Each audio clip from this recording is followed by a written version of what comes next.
CEO, PBA, distinguished participants, ladies and gentlemen, it's a real pleasure to be here this morning. I would like to start by actually congratulating Atif and the steering committee for having gathered galaxy of international speakers, practitioners who are going to be panelists here, who are going to be speaking around various topics, and this augurs very well, of course, from all the galaxy of people, academics and practitioners here from Pakistan as well. It augurs very well for the rigor and vigor of the debate and the deliberations that are going to take place over the next couple of days, inshallah. And hopefully we will not only look at issues, but more importantly, come up with out-of-box solutions. And I look forward to looking at those recommendations and views and ideas after a very passionate and fact-based speech from Chairman PBA. Before we come to Pakistan and the banking industry, I would like to talk a little bit about emerging markets, because some of the themes coming out of those resonate with us, and I'll go through that in a moment. Governor Jameel Ahmed and myself, we were in Alula last weekend. This meeting was being co-hosted by Excellency Al-Jadaan, the Saudi Finance Minister, and Christina Georgieva, Managing Director of the IMF. And it included primarily the finance ministers from the emerging markets, so GCC, Africa, Russia and Central Asian republics, and LATAM. And there were a few governors and central bank governors there as well. Now, I thought this was a very, very good conference or get-together, because आम तौर पे जब हम in conferences and powwows में जाते हैं, a lot of stuff is scripted. So we already know what's going to happen, and then, of course, those communiques come out. What was different around this day and a half discussion in Alula was this was all informal, candid, open. And I thought it was important to share with this august audience some of the themes which were coming out of that conference, because that's where we start, the emerging markets, and then we come to Pakistan.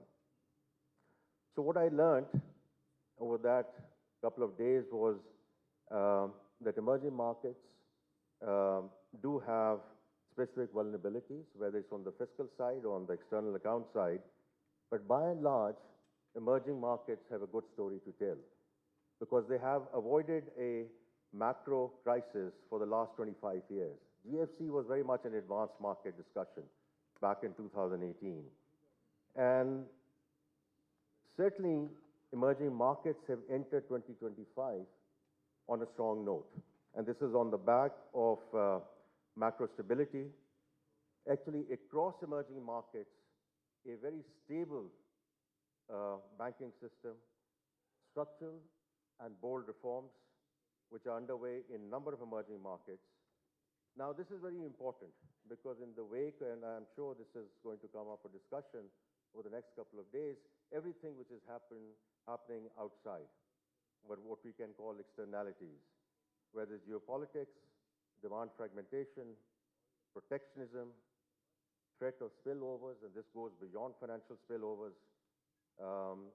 And almost there was a consensus among the emerging market finance ministers that we need to focus on what is controllable, what is in our hands, and therefore stay the course. And in fact, it's President Jin of AIB, and I quote him saying, "Keep the caravan moving while there are clouds on the horizon." Now, some of the key themes which were coming out of this conference over the last weekend, I'll just go through those. Number one, most of the finance ministers were laser focused on productivity-led growth. most of the finance ministers talked about private sector leading their countries in their own jurisdictions, whereas government only providing the policy framework and policy continuity. Most of the finance ministers are very clear that improving governance and therefore ownership and accountability at the government level is the right thing to do.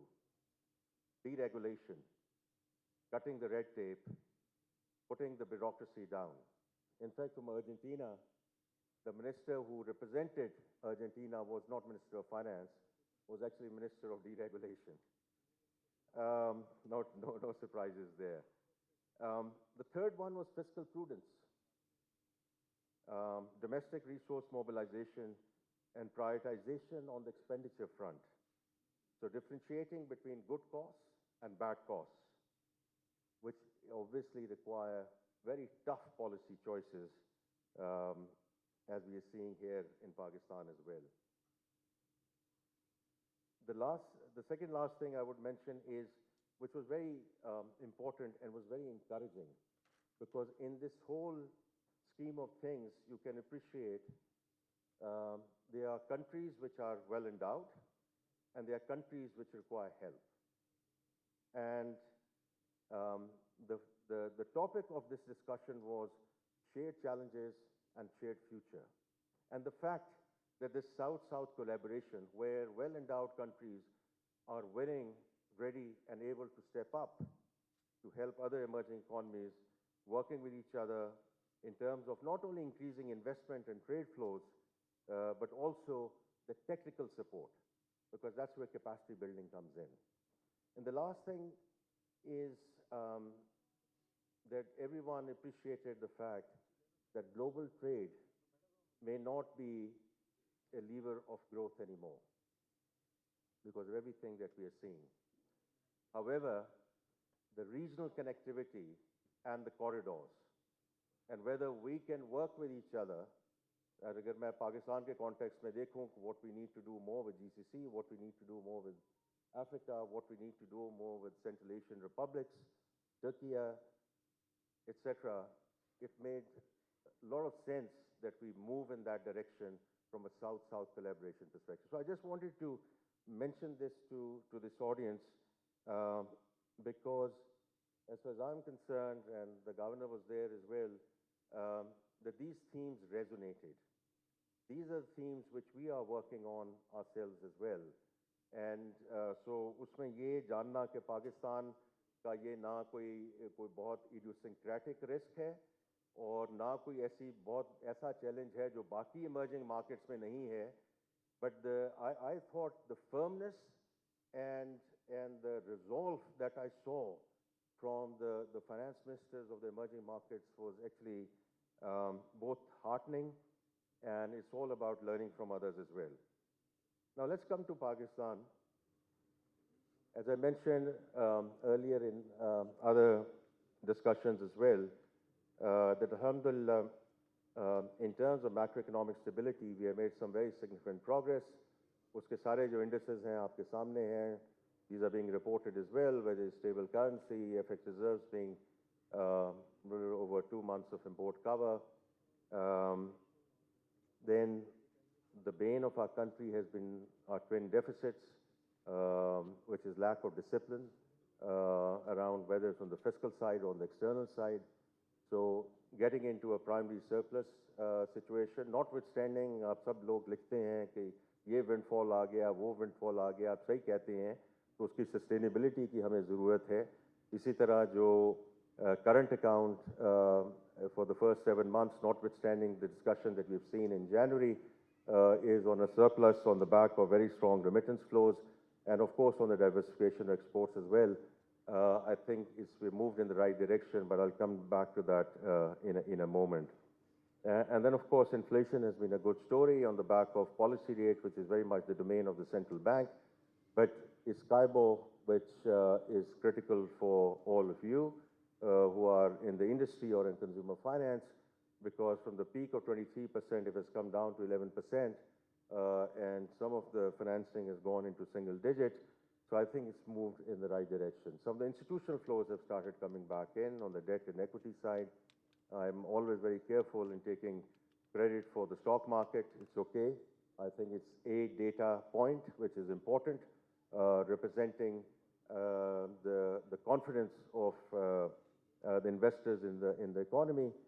But all of this sort of needs to come together in terms of saying that jo maashi istihkam hai, we are in a good place from that perspective, sort of 12 months into this administration. Now, on the back of that, we are not planning, we have been executing structural reforms. So, pehle taxation ki baat kar lein, and all of you who have appreciated what we're doing on the taxation side, I'm very grateful for that, because any transformation, first of all, needs to start from home. So whatever we are doing in the tax authority in terms of people, process, technology transformation in FBR itself, people changes have been made, more people changes will be made, but ultimately it's all about end-to-end digitalization. जितना हम इसको automate कर दें और पहले जो process हैं उनको rectify कर दें, because if you automate a broken process, it will still remain a broken process. So end-to-end digitalization, uski ek example is the faceless customs, where the GD clearance has come down from an average of about 118, 120 hours to about 18, 19 hours. And the reason for that is कि जितनी human intervention वहाँ कम हुई, तो ये GD clearance में होता क्या था? अब वो बड़ी simple सी बात है कि वो negotiation होती थी. And now that we are in a sanitized environment, so I can't say very earnestly everything has gone away, but I would say 80-90% of that negotiation has gone away, because that 80-90% of the negotiation was simply about speed money and facilitation money, corruption, in very simple words. So the moment we sort of continue to move in that direction, it'll help the client side, it'll help us in terms of the revenue increase, but this one example. The other is, and I'm very grateful, I keep on saying it in every forum, we are very grateful to the provincial assemblies and the chief ministers for getting the agriculture income tax cleared through the relative assemblies. तो हर एक बात ये करता है कि जी ये कब होगा और फिर ये आगे agriculture income tax आएगा कि नहीं आएगा. From my perspective, you have to walk before you start running. तो 75 साल की history में ये नहीं हुआ. So I think अगर ये structural reform नहीं है तो मुझे नहीं पता और structural reform आप किसको कह सकते हैं. Obviously through the National Tax Council. Thank you. The National Tax Council, we will start moving in the right direction in terms of making sure, which I chair as the federal minister, the provincial finance ministers are there, where we will start monitoring in terms of the execution of this as we go forward. इससे भी ज़्यादा जो structural चीज़ हुई है, and there I'm very grateful to the cabinet, where we have taken the tax policy out of FBR and put it under the finance ministry, ताकि जो policy है going forward, of course it will take us a little bit of time in terms of operationalizing this, but at least at the policy level we start getting into economic value considerations rather than making the math work. So FBR going forward is just going to be focused on collection in terms of income tax and sales tax and FED and customs duty, etc. But policy is going to be led through economic value, और उसमें हम एक advisory board भी बनाएंगे. आप में से कुछ दोस्तों को और all our friends from the industry उनको request करेंगे कि हमारी advisory board पे आएं, हमें उसमें advise करें in terms of how we take this forward. It'll take a few months before it gets operationalized, but that's where we are headed, and therefore we sort of this year we have preponed the whole budgeting discussion. ताकि ये January में हमने ये budget का process kick off किया, because ये कोई ऐसी बात नहीं है, whether it's the banking industry or any other sector, which they are going to come and tell us in April, May, which they won't know or they can't convey at this point in time. We also know where we are. We are in a medium-term fund program, so we know what our constraints are and what we can do or not do and what we can phase in or phase out. So इसलिए ताकि ये by the time we get to the budget, हम थोड़ा सा इसको suspense को कम करें कि ये क्या आने वाला है budget में.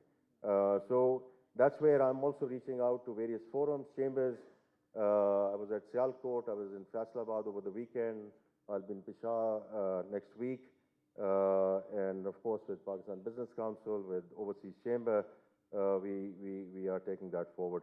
Energy side, again, Minister Lagari is taking that forward.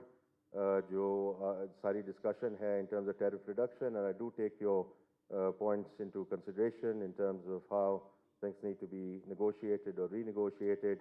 But the fact that discos, or most of the discos now have private sector sort of in majority at these boards, the chairpersons are from the private sector. 3 discos have already been assigned to the privatization. The sell-side advisor has been appointed. इसी तरह जो SOEs की reform है, privatization, we have had a bit of a hiccup, but inshallah PIA is being relaunched. And as I said, the outsourcing of the airports, the discos, we will continue to move forward in that direction.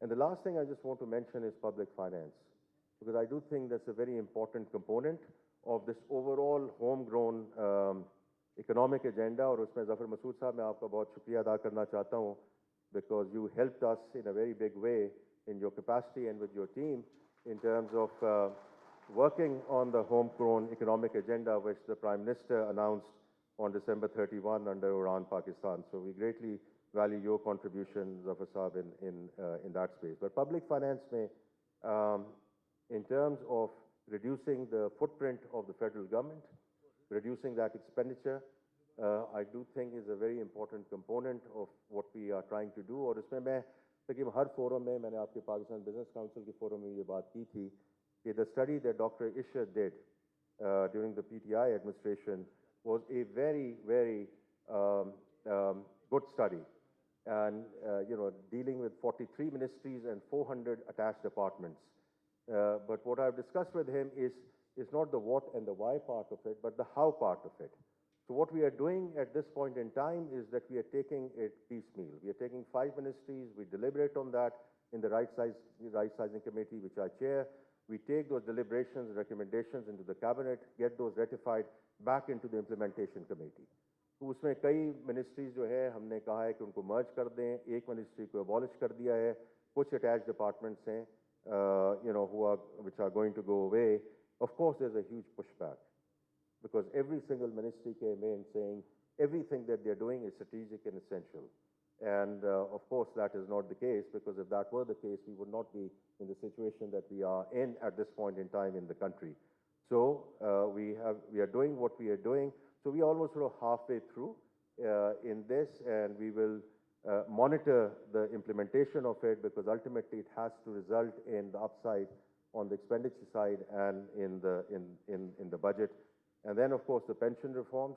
तो उसमें जो हमने ये कहा है कि the government colleagues who are joining or who have joined as of July 1 are now going to be on defined contribution. It has never happened before.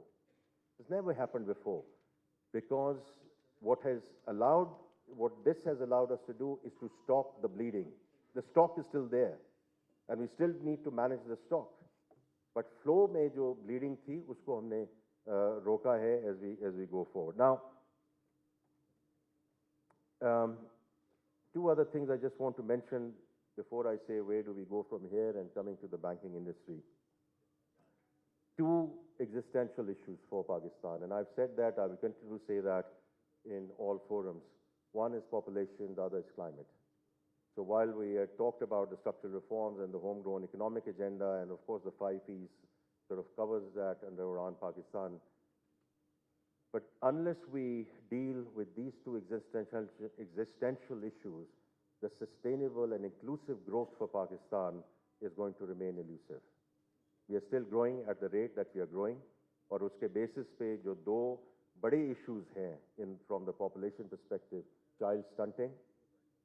Any country which has children under the age of 5, unfortunately 40% of them suffering from child stunting, and then learning poverty, which is essentially girls out of school.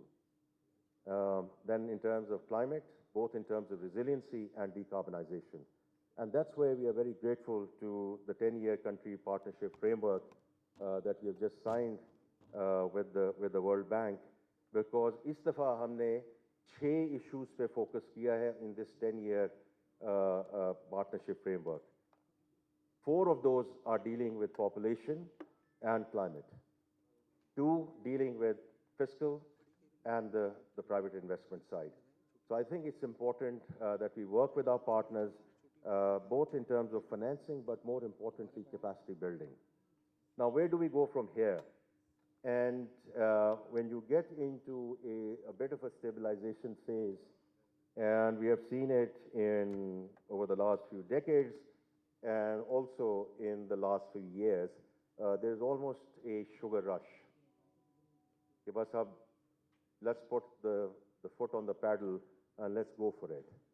And we were with Prime Minister's Economic Advisory Council. Saqib, aap wahan the, maujood the us council mein as well. And I think it's not only the academics, but also the business community, which is cautioning the government in terms of making sure that this time around, when we go for growth, it's sustainable. Because these boom and bust cycles we have seen forever, and it's very easy to get into that trap again and say, let's go for it. And that's where we get into trouble. The imports go haywire. We run out of dollars. We get into a balance of payment problem, and we go running back to the lender of the last resort. So ये जो movie है हम ये पहले देख चुके हैं stabilization वाली. So while I'm very grateful for all the support that we have received, but this time around this opportunity has to be used very judiciously कि हम इसको आगे कैसे लेके चलें. उसमें जो main चीज़ है in terms of road back to the market, where we say this is going to be the last IMF program, there it has to be export-led growth. We have to fundamentally change the DNA of the economy. And the export-led growth is not only through textiles. It's a fantastic sector. We will continue to help, support, assist that sector. वहाँ value addition भी हो रही है. जो home textiles है is doing extremely well, etc. And should it move from 18 to 24 billion dollars? Absolutely, and we will be there to help and support that. इसी तरह IT and IT services में जो growth आई है, I think is a very welcome change. Hopefully, the agriculture part will also continue as we move forward in the growth trajectory. But that is not going to be the answer. Every single sector in this country has to contribute to export.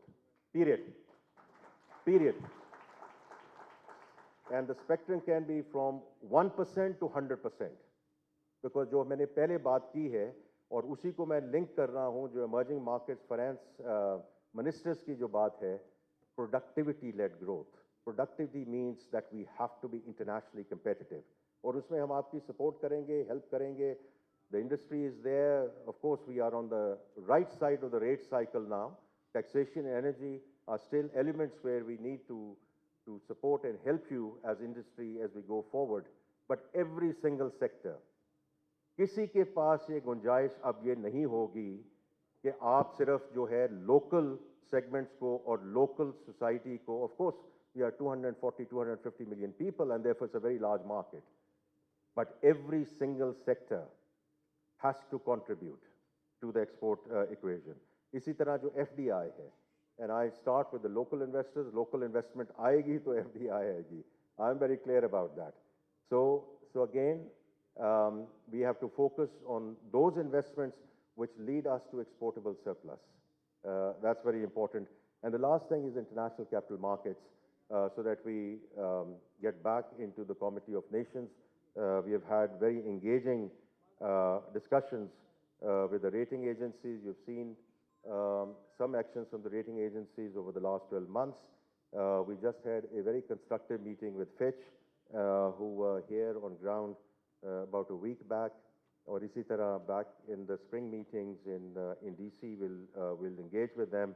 And our hope and desire is that we get into a single B category during this calendar year. And inshallah, if we stay the course, we have all this good opportunity that we get back into that so that we can access euro, US dollar market. But before that, we are hopeful that we can go for an inaugural Panda bond as well during this calendar year. Now, coming to the banking industry. Zafar Masood Saab, aapne jo baatein ki hain, I'm the first one to acknowledge and recognize all the contributions that the industry has been making over years, over decades. Certainly starting with COVID, or COVID mein the way industry stepped up, or usme I genuinely believe, having had the privilege of being in your position at that point in time and working very closely with the central bank, because COVID ke duran wo jo ek famous jumla kaha jata hai, there are decades where nothing happens and there are weeks where decades happen. So that's, from my perspective, exactly the banking industry stepped up at that point in time when the infrastructure was closed. About 40 to 50% of the branch network was closed during the COVID period, and there was seamless service provided by the banking industry, and I do believe you never look back. Now, having said that, there are areas where aapne bhi usko identify kiya hai, and the areas where I would request help from the banking industry to stay the course and continue the journey. Jo pehli baat hui hai around exports and the remittance agenda, whether it's on the PRI side or the